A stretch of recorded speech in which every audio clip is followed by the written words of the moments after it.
Hey all, this is Andy from Times with Andy. So switching things up a bit today, I'm gonna introduce. We're gonna watch a point that I played this morning.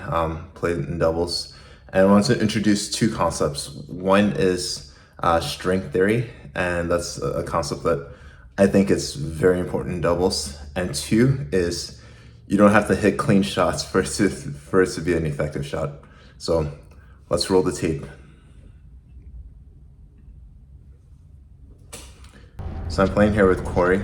I'm gonna just roll the tape and not provide commentary.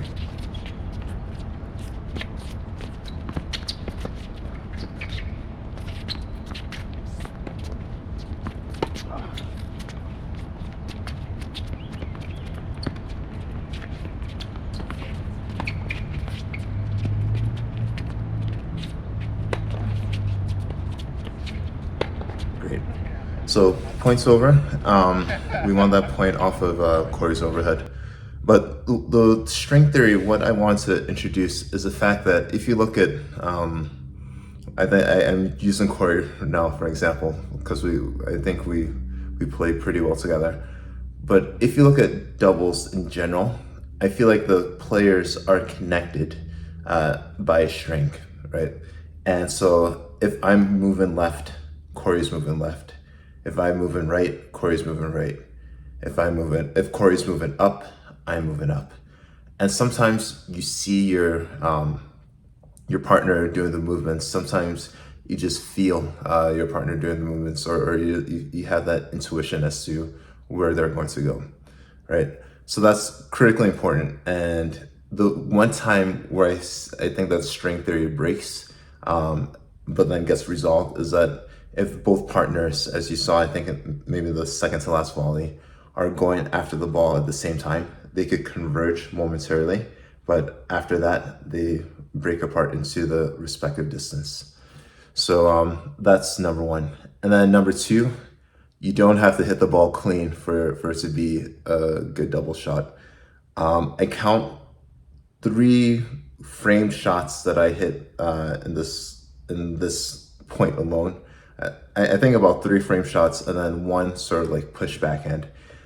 So let's roll the tape again, and I would actually go over and talk as we move on, right? So starting the tape. So here, just pushing the backhand in, then really a dink overhead, safe hit, a nice cross court. Look at Corey covering the middle perfectly. Then I'm gonna try and hit it deep.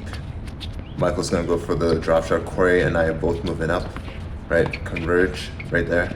Good. Separate again.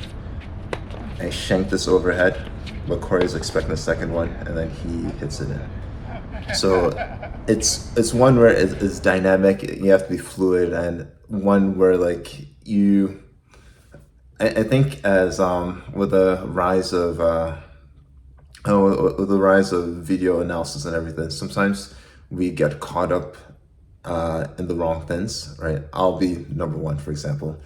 For the longest time, I've always said, my backhand isn't clean. My backhand isn't clean. I'm not stepping in the right way on my forehand, etc., etc. But you're on the court, you make use of what you have, right? I think one thing that's to really look out for when you're watching tennis online, or when you're watching good players, is just look for the fundamentals.